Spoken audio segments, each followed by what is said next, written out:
I think it's fair to say that most of us in this retro computer hobby will get to the point where we want to make our machines just that little bit faster.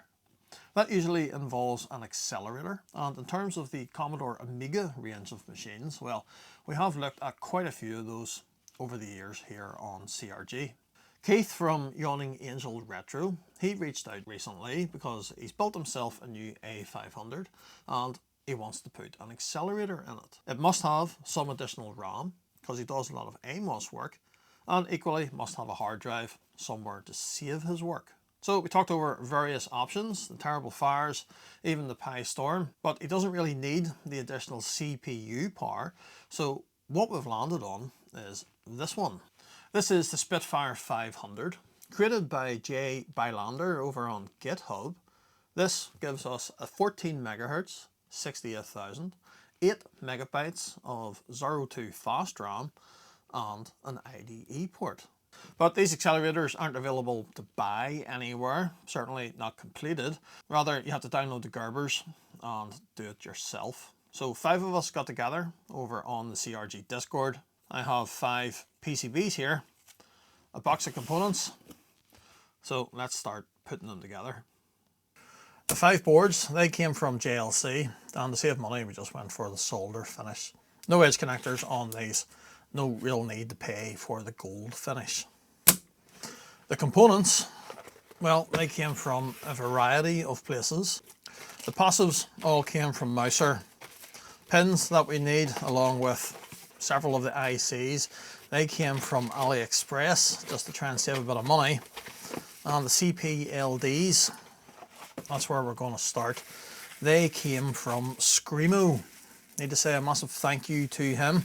He very kindly sold me these for what you might call mates rates, plus a bit of beer money. As we know, these things are out of manufacture now. There still are any amount of them out there available, but the electrical wholesalers do charge a premium. You can also get these from the likes of AliExpress, but you're just rolling that dice whether you're getting a good component, whether you're even getting a real component. The other ICs that I ordered from AliExpress are from known good sellers, so like hopefully will be fine. And again, it's only bought from there to try and save a few pound. The likes of those RAM ICs, you can't get them from say Mouser, but they're 4 or 5 times the price of what they are over on Ali.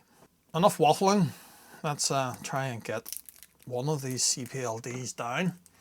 Just one per board of course, but as part of the group buy, I need to assemble 4 of these. Pin 1 marking for the CPLD is just there, that line there beside that pin. So I need to put that on like that. This is quite a fine pitch, so let me grab the microscope.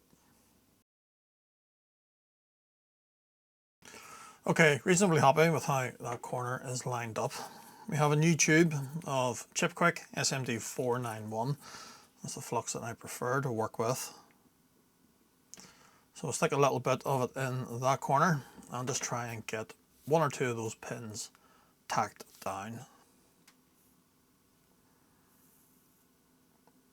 Of course I moved it. Okay, I think I got that pin, but as you've seen I did move it a bit, so let me just try and move it back. There, I think that corner is pretty well aligned. Of course we go to the opposite corner, it is nothing like aligned. But we'll just sort of bend it into position there and try and get this pin stuck down. That's it. I have created a solder bridge there, but that's fine. Tidy that up in a minute. So we'll just go right around the chip and just make sure we're happy with the alignment.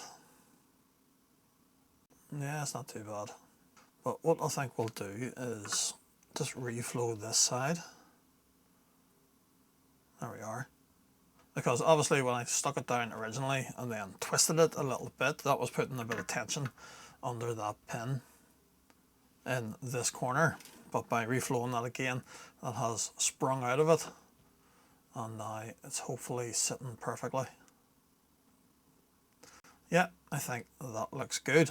So we'll forget about those 2 corners for now And then the likes of this side, we'll just go in and try a bit of drag soldering right across it.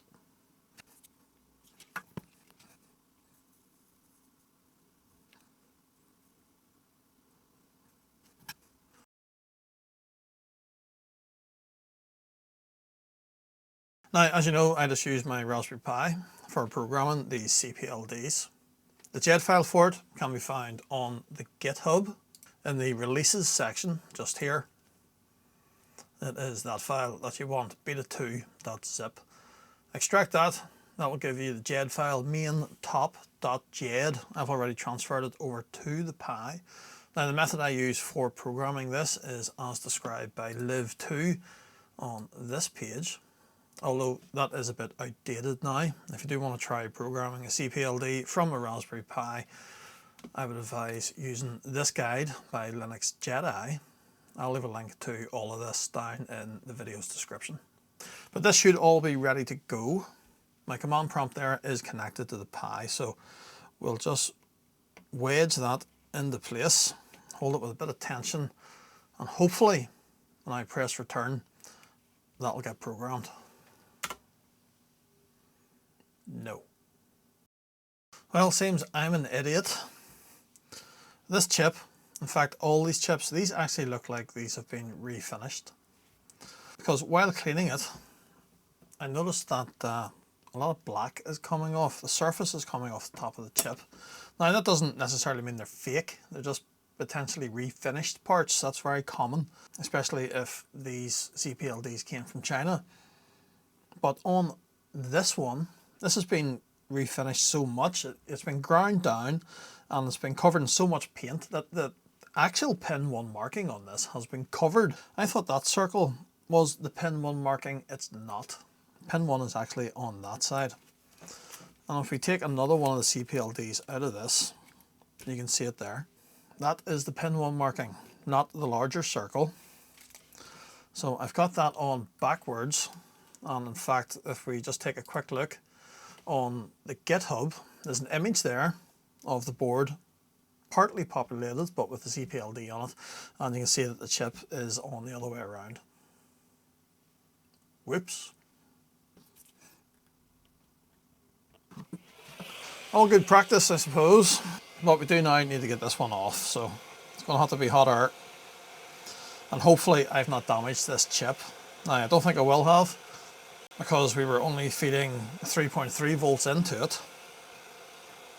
But I suppose if we somehow managed to short ground and the 3.3 volt, well, yeah, that would have been a problem. But we'll take it off here, spin it around, resolder it, and hopefully it still works.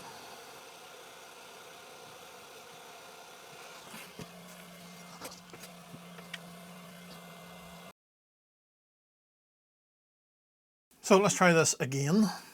We'll connect up the header, hold it in there with a bit of tension, and does it program?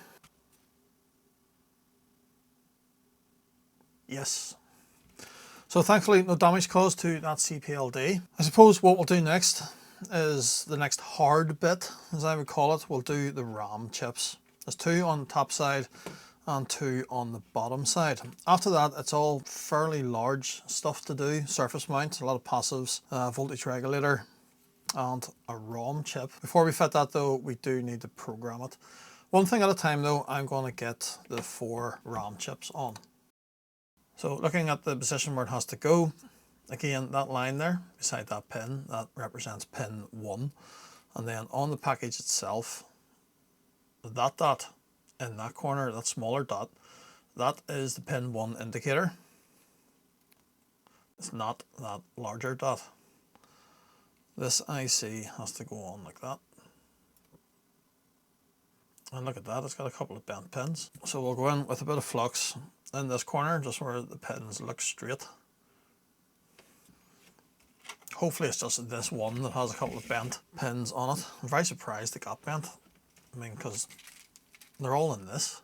How the pins would ever have got bent in that, I don't know. But if we can get it tacked down here, then I can try and straighten those pins. There, I think we got some solder to flow onto that first pin there. With a nudge of the tweezer. Yeah, that's okay. So I'll try and do one up this end. I'm going to hold it about there, and we'll just try and do one in the middle, because the pins actually on either side down this end of the chip are a bit bent. Horrible blob of solder, but it's fine. It'll just hold it for me while I try and straighten these pins out. That's a bit better looking. On the other side, it's just a couple up this end. There, I think that's pretty good.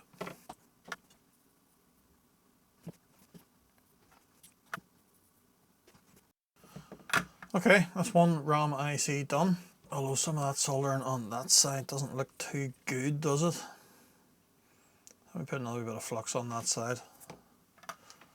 And we'll just reflow it. Might just be the angle that I'm looking at it here.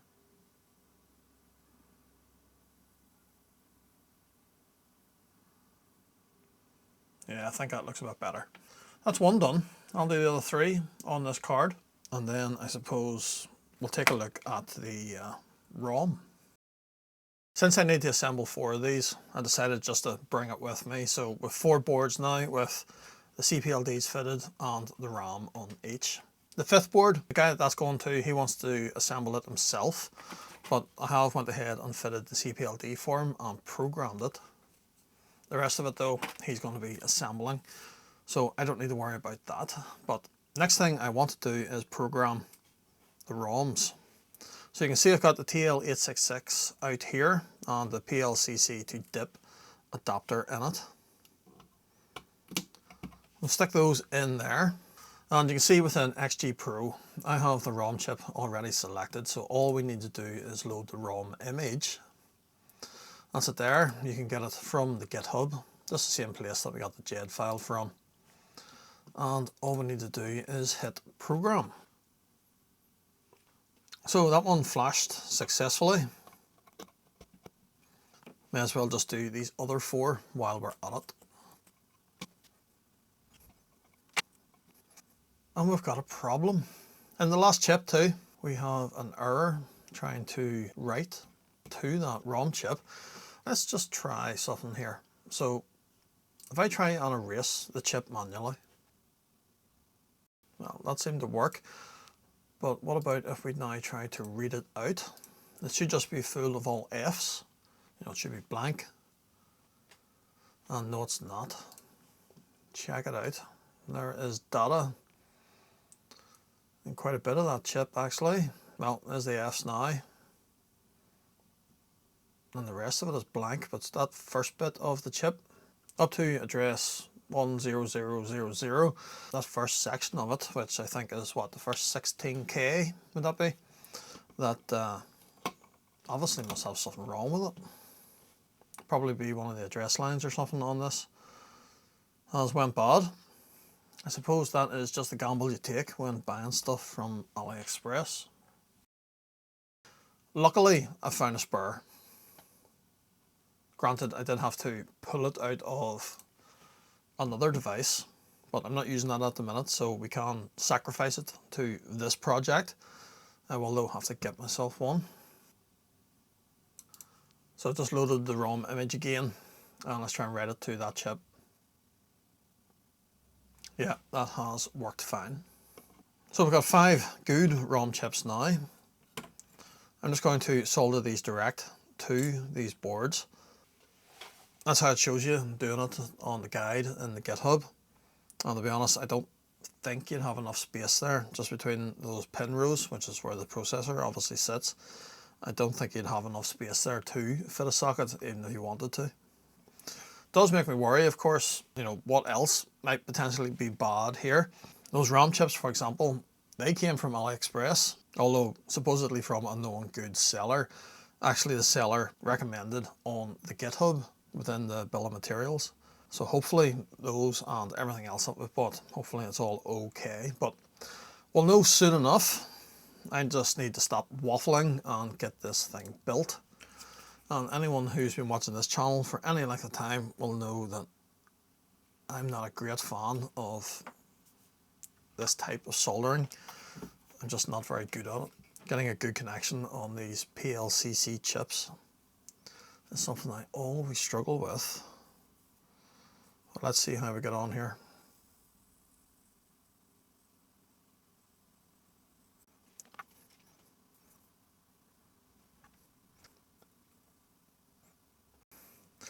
Just check the orientation on the side here.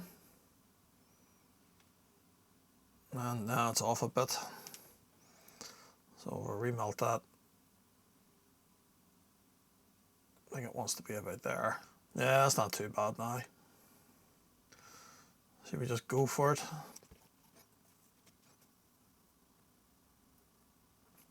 I know it's really hard to tell. Unfortunately, the black PCB makes it hard to see, even through the microscope. But I think we've got good joints there on all those pins.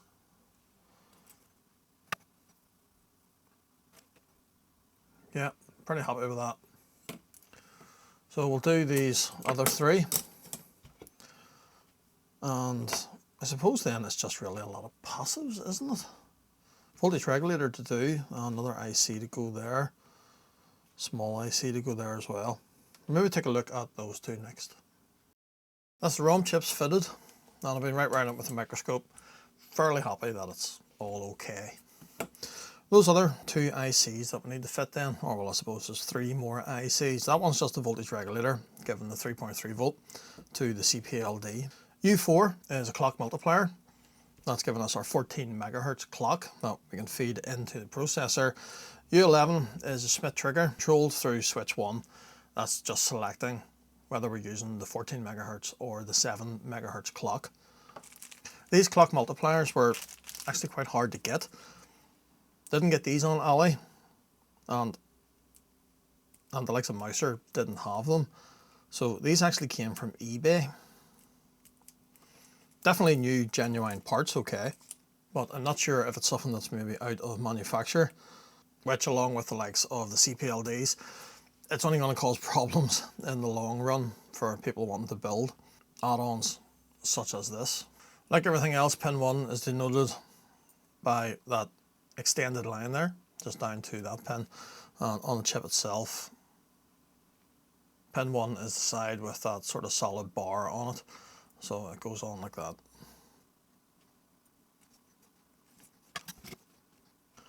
And for some reason my hands have just gone shaky. Come on. There, I think that'll do. That's not too bad. Just the pressure of trying to do it on camera. These triggers came from Mouser, so we know these will be good.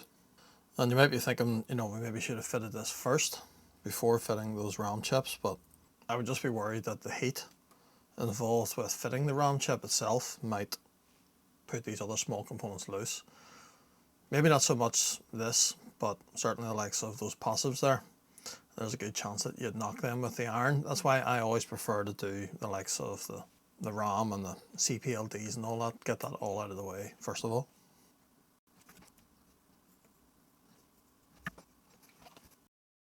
Lastly then, in terms of ICs, it's just the regulators. Have you ordered the wrong size part, Glenn?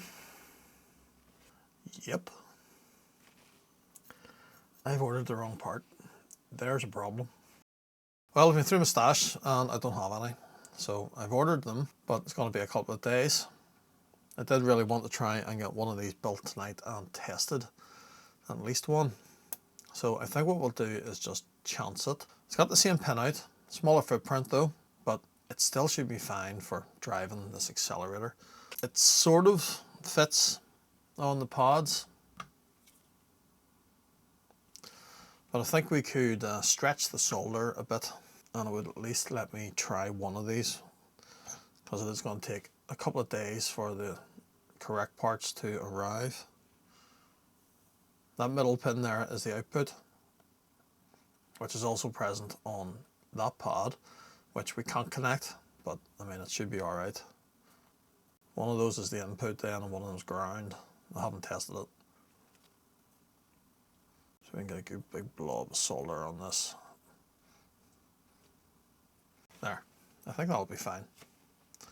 Certainly okay for testing anyway.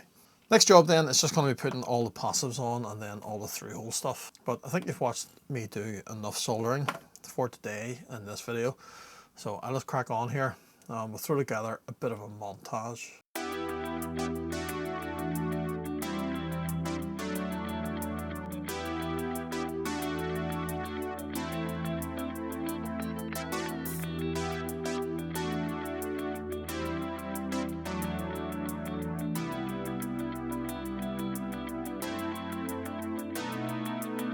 And just while I'm putting that together, let me remind you all about Amiga Belfast. We're meeting on the 1st of November at the Maywee building in Belfast city centre. That's the old Tesco building for anyone local. We'll be there from 10 AM to 6 PM. Everyone is more than welcome, and you can get your free tickets over on Retro Directory using this QR code. I'll be there with a few machines out of the collection, so we'll play a couple of games, maybe even get a little competition shown, and if the postman gets here on time, I hope to have something new to show you all as well. Just a user group meet, bear that in mind. It's not like one of your Amiga shows, but we have got just over 50 tickets away now. Not that many left, so if anyone else is considering it, grab your tickets now, and I hope to see you then.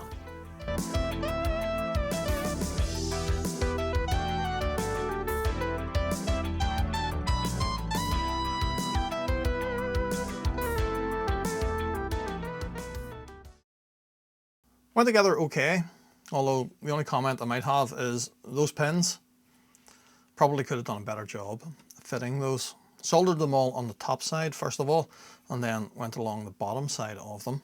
But when soldering the top side, I did manage to block some of them with solder.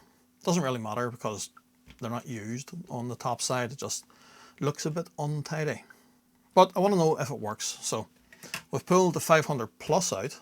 We will be sticking it in the CPU slot, but first of all, just want to make sure this machine itself still works okay. And yeah, starts up fine. So let's get that chip out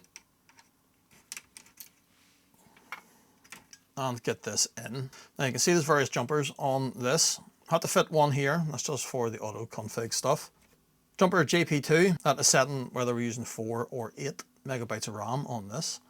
I don't actually know if the jumper being open has it set for 4 or if closed is 4, but we'll leave it open for now. Switch 1 is setting between 7 and 14 megahertz. Again, I'm not sure which position's which. JP4, that is selecting whether we're using the auto boot or not. And JP3 is selecting between the octagon or octopus. I think that's the two different ROM images for the IDE driver. But one thing at a time. That goes in there. The CPU goes into these rows of pins. Being very careful, of course, not to bend any legs on the CPU, which is exactly what I just did do. That's the worst thing with trying to put pins down into machined socket holes like that, and those round holes. If you're not exactly dead on center, you will bend the legs. And this time we will carefully put it down into the socket. I got my copy of Amiga test kit here, although let's just first of all try and power it on and see what happens. Equally, we're not going to connect the CF card yet, but everything does look good. It has started. So let's go for Amiga test kit. Granted, this won't tell us the speed of the machine. We'll need to run sysinfo for that. But it will tell us how much memory we're looking at. And yeah, there is the full 8 megabytes. Now, I would assume if we power off here and move that jumper, or close JP2, if we power up again, I would assume it's only going to show us 4 meg, which it does. So we know that's working. But we will just switch off again once more, open that, and go back into Amiga test kit to run a memory test. So memory, We're just going to test the fast RAM. I know the 1 mega chip on this is fine. We don't need to test that. Let's go for it. We have got a problem. We've got a problem.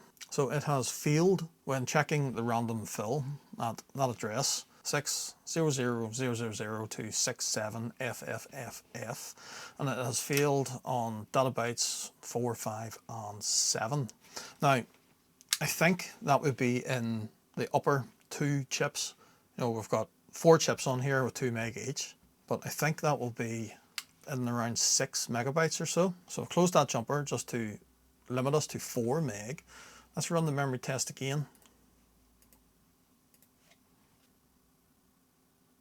Yeah, you can see it doesn't get as high in the address range. Obviously won't, because it's not now seeing as much memory. But it does now successfully test that RAM. So possibly bad solder joint. Let's pull up the schematic, see if we can figure out which RAM chip that would be. So you can see here the memory is split into 2 banks, bank 1 and bank 0. Bank 0 presumably is the first 4 meg that you would enable. So our problem must be within bank 1. And it was data bits 4, 5 and 7. Those are on chip U7, 4, 5 and 7. That's that IC. From a visual inspection here, I mean, it does all look okay, but I'll just give it a quick reflow and then we'll try it again. And no, it is exactly the same. So potentially a bad chip. That's not good, because I don't have any spares.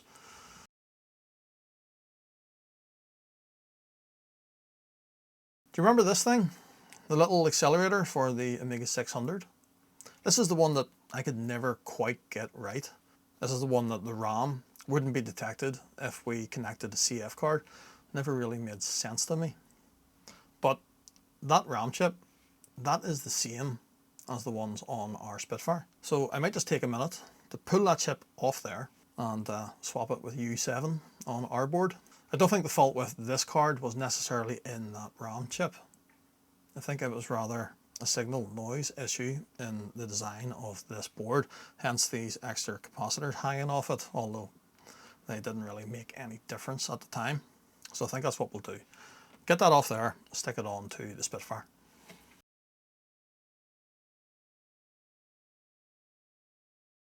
Well, that did nothing. Didn't work. In fact, with that RAM chip on there, it's just boot looping. So I'm wondering, are we barking up the wrong tree with that? Maybe this is a voltage problem being caused by that inferior voltage regulator. The other ones have arrived.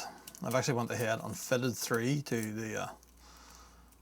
the other 3 accelerators that we've built, but let's swap that one out.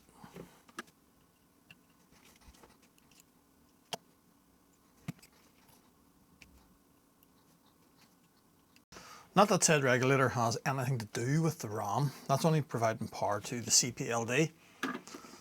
So I mean, you would think that that smaller reg would still be alright.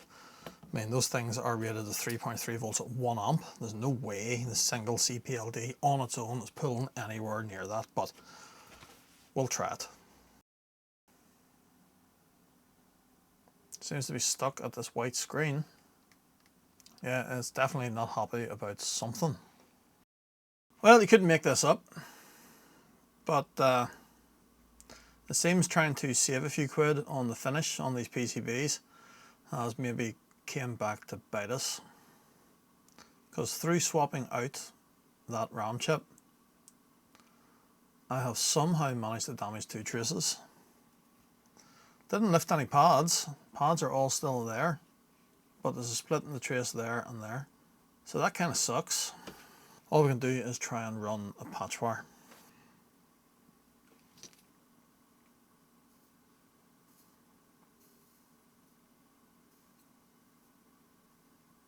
And this is going to be hard to do because this is such fine pitch.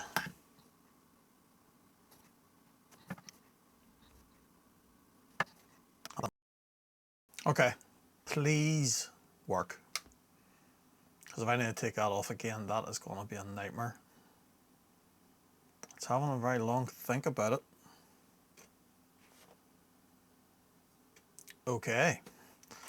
Make a test kit. So we're back here again. There's the 8 meg of RAM.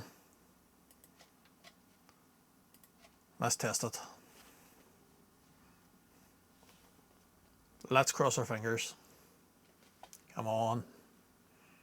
Please pass.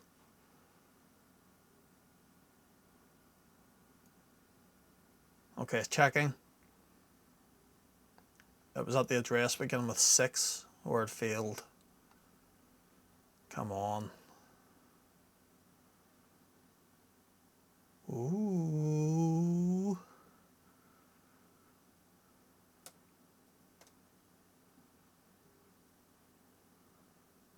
Okay. Looking promising. The random fill test passed. Checkerboard 1 passed. Checkboard 2 passed. Checkboard 3, yeah. This is looking good. I think checkboard 4 finishes the round.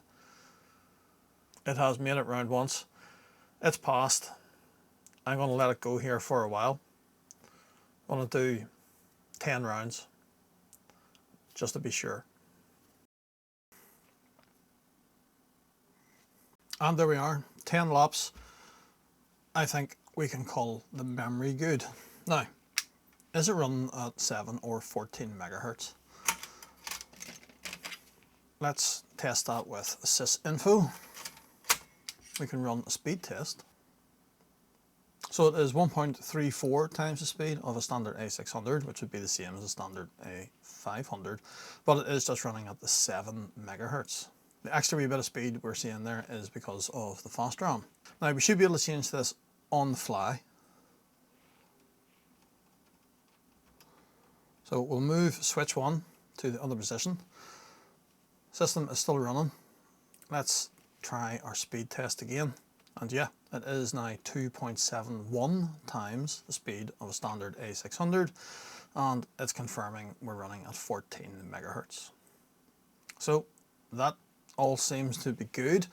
We can go into memory here, and again that's just confirming our 8 meg of fast RAM.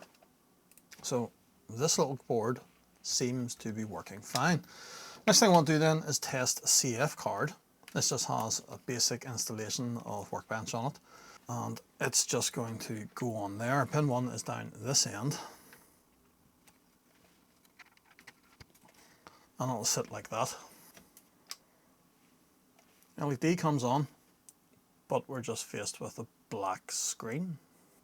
With that LED staying on, I wonder if I reversed something here. If I plug that in like that and try it, what's going to happen now?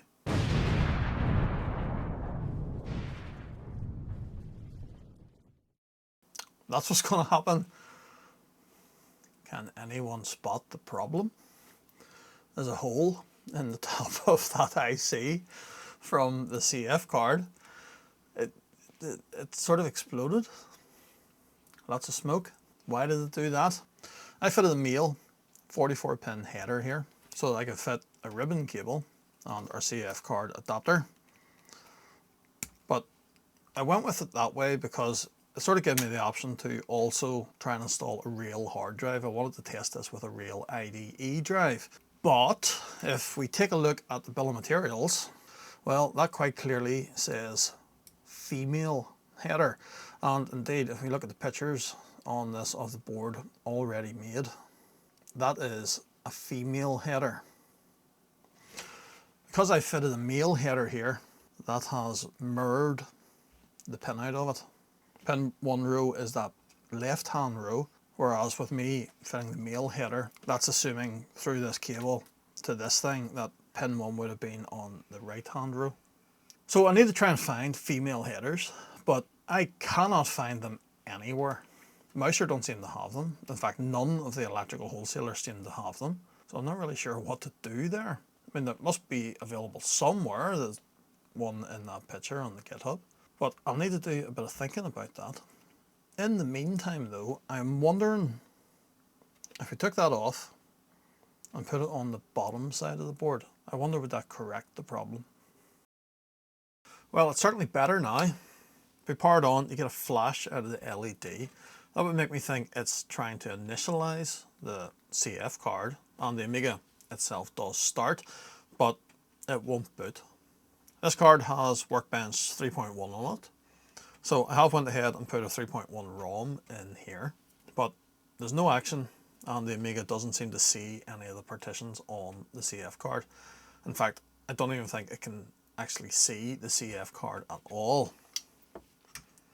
So I think that problem might be down to the ROM. The ROM image that we wrote from the GitHub releases section, that's a 64K image. This is a 512K ROM. Now, you wouldn't think it would matter.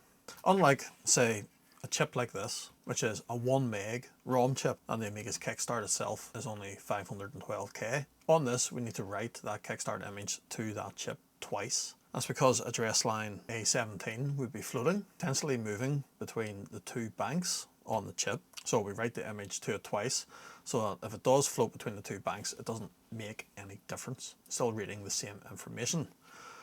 On this though, you would have thought the design of this board will always be looking to the particular address where the ROM is stored. So if it is only a 64K ROM, well, you would think it should work.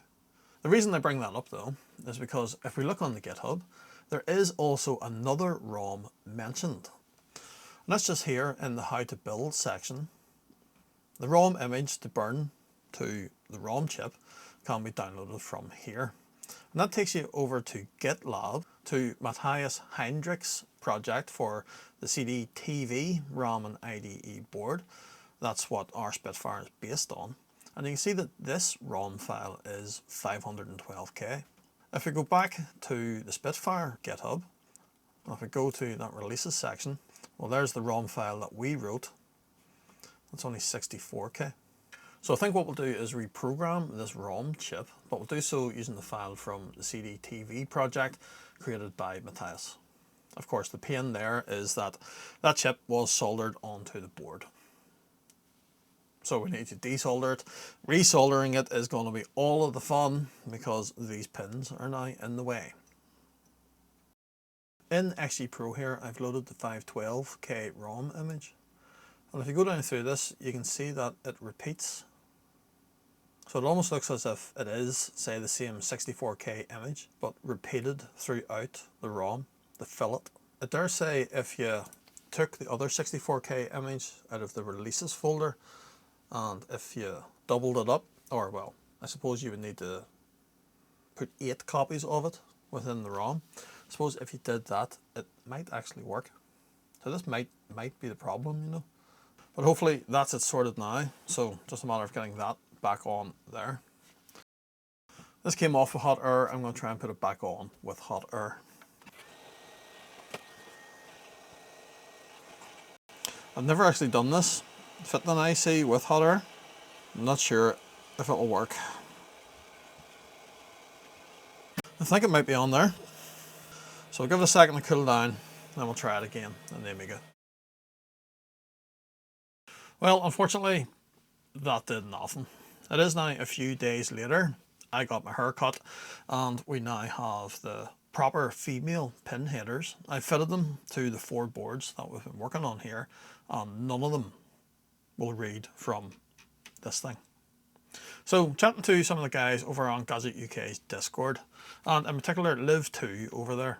Now you might know he has created various expansions for the Amiga, but he's also made an IDE driver, the LIDE driver, and he has very kindly given me a copy of that on disk, or he sent me an ADF which I wrote to this disk. This will essentially soft load the driver, and hopefully what will happen here is that it will just magically start reading from the CF card. The purpose of this test is to try and determine if there's a problem at this end of the card, the IDE side of it is controlled by the CPLD, or if the problem is just with the ROM. From the way it's behaving, I think the problem is with the ROM. It's just not loading the device driver it needs to talk to this. So let's give this a go.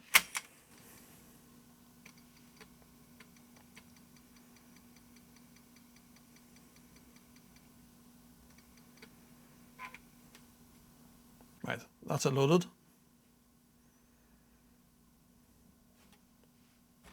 And it boots. It boots. Well, that tells us everything we needed to know, doesn't it?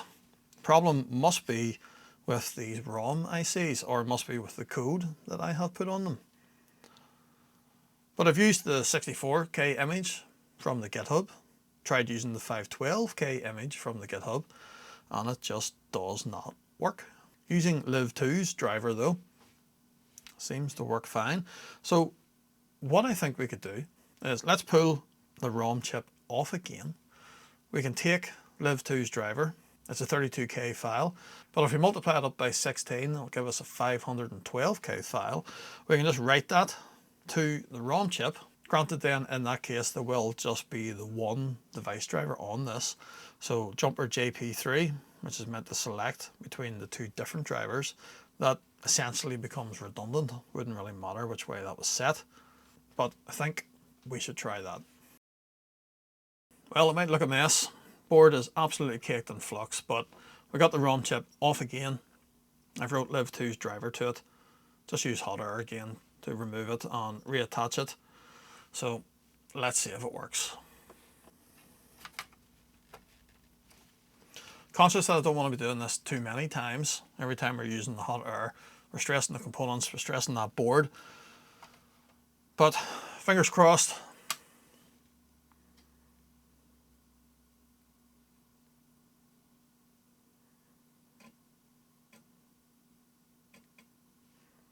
I think it's booting.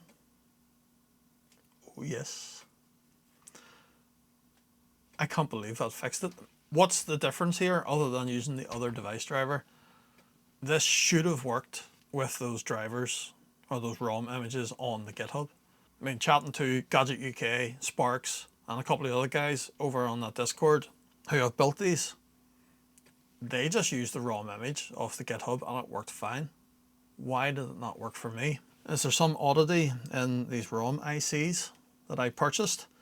It is the correct part number as listed in the bill of materials in the GitHub, so I don't really know. Keen to see how well it performs though. So let's boot into sysinfo. And if we go into drives, there indeed is the two partitions that are on the CAF card. We'll go for DH0 partition, just using the fast file system, and let's check out the speed. 2397658. If we take a look on the GitHub, there are performance figures there for the two device drivers that we're meant to be using on this. And you can see that our LIDE.device is ever so slightly faster than SCSI.device. And it is exactly the same speed as Octagon.device. So I don't really see the need to try and troubleshoot this any further. I think I'm happy enough just to use Live2's driver. Well, that's it. 4 boards tested and working. And believe it or not, the other 3, other than of course having to swap out the ROM image, the other 3 just worked fine. No issues with any of the RAM. Everything just seemed to work. The other one is in here, ready to go out to the other guy who was part of the group buy. But how do they perform? Well, as we've seen in sysinfo, when it's running at 14 megahertz, it's sitting at 2.7 times the speed of standard A600 or standard A500, but that comes in at just over the speed of a standard A1200. So if we look at that performance in a couple of games, and I suppose the go-to one is always Frontier, isn't it? Well, as you can see, it is faster at 14 megahertz. Of course it will be, but it isn't quite smooth.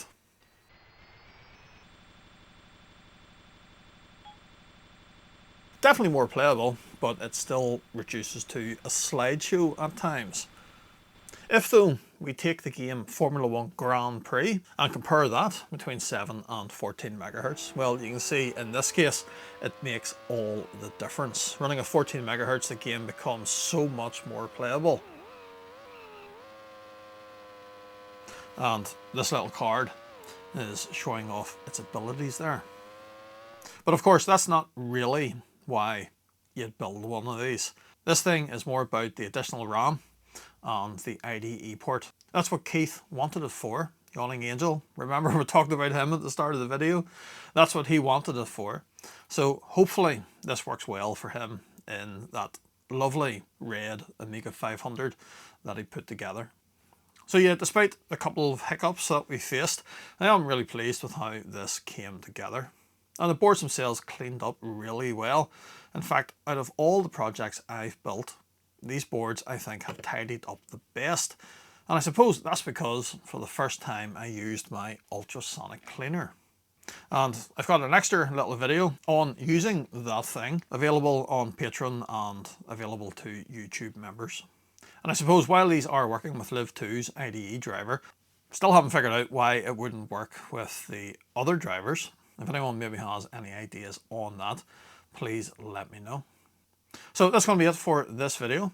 Hopefully you enjoyed what you've seen. If you did, I would appreciate a thumbs up. Why not hit subscribe if you haven't done so already.